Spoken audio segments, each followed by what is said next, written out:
everyone, it's EK and Lauren. And a very special guest, Barack Obama.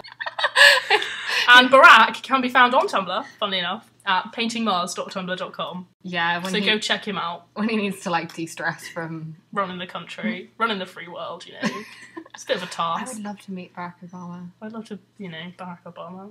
You would love to Barack, is that like I'd love to Barack Obama. Yeah, our title is The Slice of Feminism. Do you like it? Nobody said they didn't, so... We have some things to talk about today. We are in the middle of exam season. Yay! I was actually hoping for some booze there. Okay, do that again. We are in the middle of exam season. Boo! Oh, well done. You all say well trained. So, yeah, we've been revising like mad at the moment, and have you not been revising like mad? Sorry, where were you on the weekend? I revised at the weekend. In London. In London. So what did you do in London, EK? I went to go meet up with a friend of mine called Matthew. Hi. Say hi. Matthew. Can we call you Matt? Yeah, and we went out for lunch. Tapas. Really love good. tapas. I know you do. I did think of you, actually. Cozy Club. Oh, yeah, Cozy Club. You, me, and a certain member of staff. Oh, we're going to get arrested for these podcasts one day. Sorry, duty of care has ended. Yeah, so I went out for lunch, and then lunch turned into let's go to a comic convention across town, and I had to deal with my fear of the underground. We went to the comic convention, and it was basically shut, so we just wandered around and pretended we were with Disney. Did you say shut or shit then? It was shut. It was kind of like a... bit rude if you were just like, yeah, we went to this really famous thing. It was a shit, so... Sorry, the Queen. And I met Jonathan Ross there. That was cool. We've got a little bruise on the left. Do you want to sound more interested? I'm bruise actually is genuinely interesting. just listening to you, if that helps in any way, Thank shape you, or form. Barack. See, this is why Barack is the leader of the free world. What, because he can remember that your name's EK? That, and he's interested in my Jonathan Ross story. Right, well, you haven't even said anything about Jonathan Ross yet. Now you fucking ruined the story. I've already said that I met Jonathan Ross. That was already in the story. Oh, I didn't even give a shit. Yeah, so I met Jonathan Ross, and he was, I would say charming, because he's not, but he's never going to listen to this, so he was a bit of a dick. But he did, very kindly, send a picture of me to Benedict Cumberbatch, who was probably like, what the fuck? Jonathan Ross has been drinking! So that was cool. Oh, he cherished it forever. I'm really hoping And is that. now really nervous about bringing you up. That could be, I actually. created a small shrine for you. We're supposed to be talking about revision. Right, so...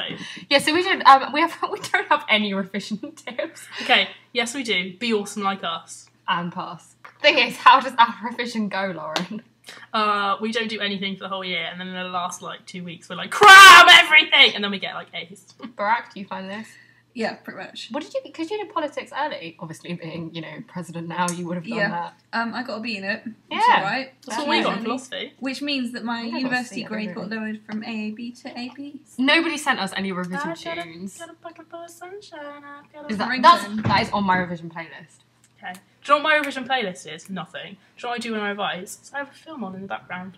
What did you Really? have? My revision is films. I watched Enigma. I'm going to watch What Brooke. the fuck are you For history. studying? Oh. History. No, we're studying the coding. Bridge Over the River Kwai, Enemy at the Gates. Enemy of the Gates is such a good film. Alright, so we have no revision tips or revision tunes. That item is totally pointless. Next, we asked people for their top 3 films, and we actually got at least one response to this. One of them was from my boyfriend.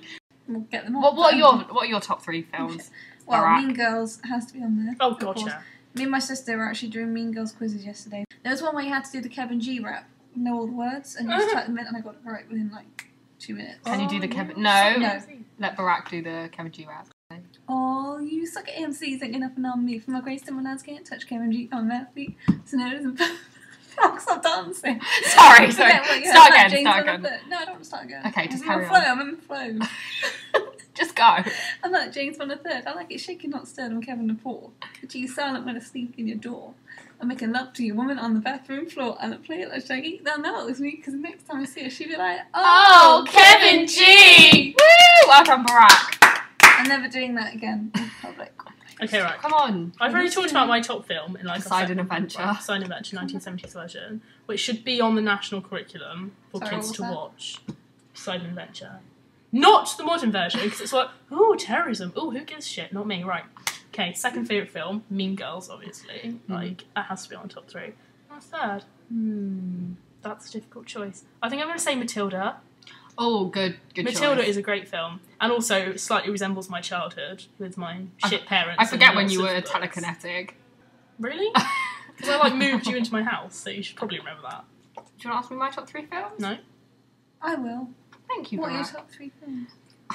Fucking hell. Up there has got to be The Lion King. Yeah. Oh, come on. Matthew Broderick plays adult Simba. And he's married to Sarah Jessica Parker. A little bit of trivia for you. And he played Inspector Gadget. No way, really? Yeah. Diddle-diddle-diddle. Da-na-na-na-na. And of course, leading me to my second film, Ferris Bueller's Day Off. Okay, fair play. Have you not seen it, Barack? Oh, it's cracking. I will never listen to Twist and Shout in the same way again. Shake it up, baby. Ferris. I would, Ferris Bueller. Yeah, only because of his resemblance to Andrew Scott. Oh my god, I see it! And I think my top film... Oh, were you doing them in reverse order? Yeah. Alright, just be different. How is that different? That tends to be... It's a Well, countdown, I just isn't did it? 1, 2, 3. Have you never seen, like, the UK top 40? Harry gave us his top favourite films. Number 3 is Avengers Assemble. Okay, fair play. It wasn't that good a film. What? You see that door, Barack? Air Force One is calling. I like the characters. I like Tony Stark. I like Steve Can Rogers. we just have a Robert Downey Jr. little... He's got an 18-year-old son. Who is hideous. He's so ugly. He's got, like, Indio or something. Yeah. And I saw a little gif of Robert Downey Jr. when he was like our age, and I was like, oh my god, I want to put you in my pocket and then have sex with you. And then his second one is Star Wars, and I said which one, and he said Episode 4 in New Hope. Empire is actually better, but doesn't have the same nostalgia. And then I stopped caring very quick. And I don't know that either of you two have seen this, but this is definitely my top 5. A Matter of Life and Death. No, I haven't. It's from like the 50s, Yeah, I think. David Niven. It's amazing. Olympic Torch. Oh yeah, Olympic Torch came through our town yesterday. I was woken up at 8 o'clock by fucking stupid Olympic well-wishers, I don't know, like gathering outside my house, and I was just, get out. I really am not patriotic at all. I don't like the Queen. This is the Olympics, not the Jubilee thing. They're basically the same thing in my eyes. And now, every time I think Olympics, I just think Tories. And every time I see a British... They've kind of tainted it. Every time I see a Union flag, I just think Tories. Every time I see an England flag, I think either football or BNP. I think EDL when I see it. No, yes, EDL, sorry, not EDL. BNP. And you just think... Oh, They've for God's just sake. tainted it. Yeah, Exactly. definitely. They tainted that Anyway. symbolism. Okay, on the BBC yesterday, they had a Twitter feed of just people they were selecting relating to the torch, and mine was on there, and I was famous. Was it? And I wrote in capital letters. That's quite important. Chippenham. I wrote Chippenham is trending on Twitter because it was. EK retweeted it, and they wrote it on the BBC thing, but they took out the capital letters, so it kind of detracted from the meaning. It just looked like I was going, "What is life?" What is life? It's really depressed. Oh, fucking hell, BBC. Well, hang on. Do we have anything more to say about the Olympic torch? Yeah, my mum flashed her boobs when I came past. Did she? I've been offered money to run forward with a cigarette and try and light it. But have you seen what they do? If you try and run in the route, you get wrestled to the floor and taken to Guantanamo Bay. Jesus. The second bit isn't true, but the first bit is. Does anyone want to start off first of all? Okay, so we're going to do a little piece now on rape culture. We're going to do like a rape culture 101, but we have not planned this at all, so... And really, this has been just a bullshit podcast. Yeah, so we're just going to see where this goes. Stay tuned for seriousness. Okay, so basically, there was an intersect feminist yes. on Saturday. You two were supposed to come to it, but both I went had a job out interview. Yeah, you had a valid On excuse. Tuesday! Mate, and Saturday I had to go meet Jonathan Ross. We had a date with Jonathan Ross. And I was walking through Stokes Croft, which I'd never been to. It took me Where's fucking that? ages to find In it. Bristol. You know where they had all the rights about the Tesco getting put in there, and they Oh, eventually won? yeah! Yeah, it's really nice actually. It's quite a political area.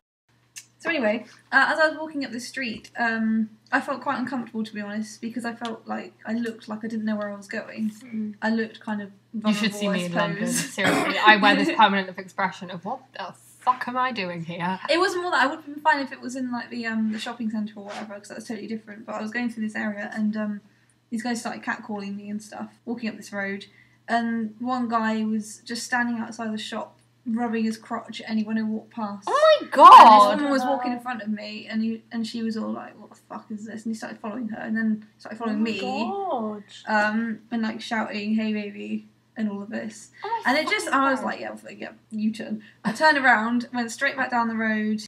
Basically, my point was that this guy the other people who were catcalling me, which was separate to the guy who was rubbing his crotch and being disgusting, they think they have a right to say what they want about your bodies, and you have to hear it, whether you want to hear it or not. Like, I was reading something on Tumblr about, I'm always on Tumblr.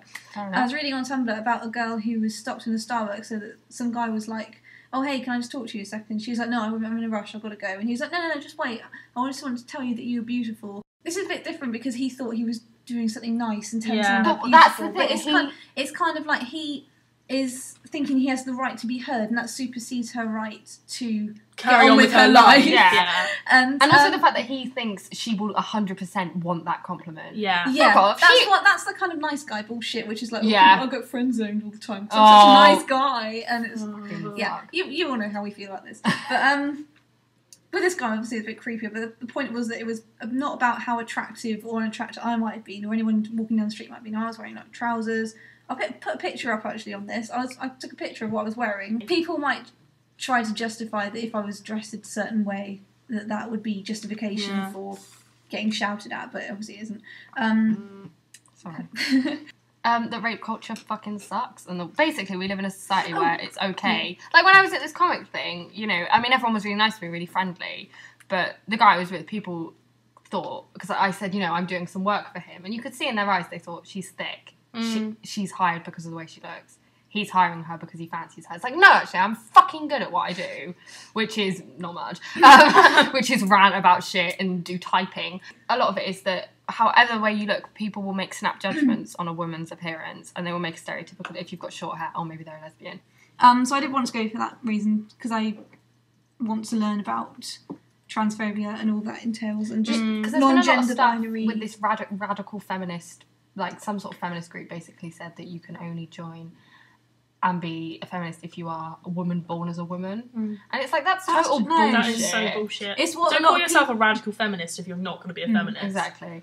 And I think we do need more education. I mean, because there's simple stuff that, like, us three as feminists know, you know, if somebody says, you know, you don't question someone's gender pronoun or say, excuse me, you know, why, ask about what was between their legs, that's not our business. That's sort of common knowledge as feminists.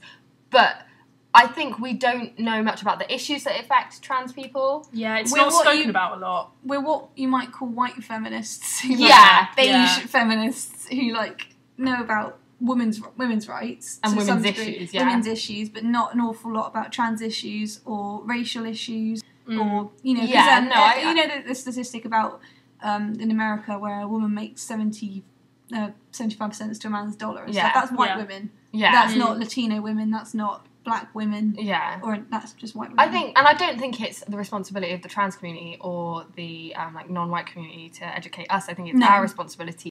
So, and work together. The whole feminist community should work together so that everybody is on the same page.